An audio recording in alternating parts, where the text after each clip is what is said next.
एक बार सूरदास जी बहुत सुंदर एक पद गा रहे थे। तेरो मुख नीको की मेरो राधे प्यारी।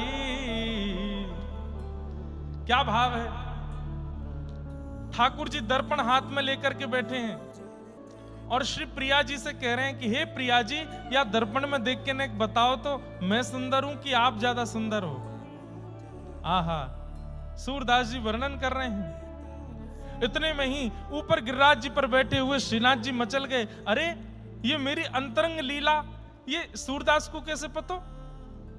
मैं श्री जी के संग कहां लीला करूं, ये सूरदास को कैसे पता? दोपहर 12-1 बजे का समय, राजभोग आरती के बाद मंदिर बंद हुआ था। तुरंत श्रीनाथ जी खिड़की से निकल के जाने लगे। किशोरी जी प्रकट हो गई, कहां जा रहे हो? ठाकुर जी बोले कहीं नहीं, बस यहीं जा रहा हूं पास में। वो सांची बताओ कहां जा रहे हो? अरे एक अपने सखा के पास जा रहा हूं। अकेले जा रहे हो? और मैंने देखा है तुम रोज दोपहर में चले जाओ 12-1 बजे। गुसाई जी से शिकायत करूंगी तुम्हारी, रोज चले जा। मैं अरे नहीं गुसाई जी तो कछु मत कही हो। एक शर्त पे बोले का मोए भी लेके चलो। नहीं नहीं नहीं आप मत चलो। क्यों?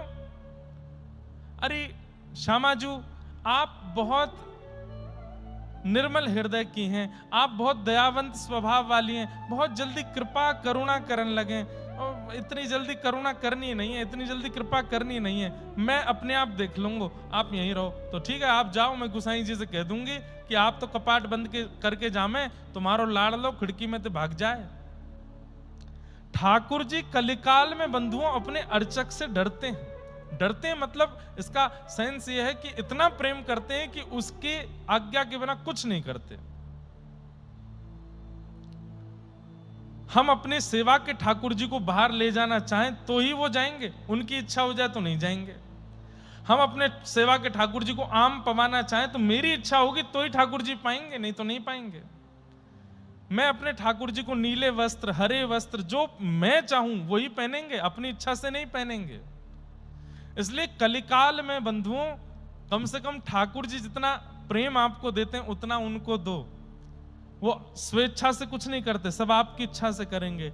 ऐसे ही आप भी उनकी इच्छा से रहना शुरू करो। एक और बहुत सुंदर पद याद आ गया है सूरदास जी का ही। जैसे राखो तैसे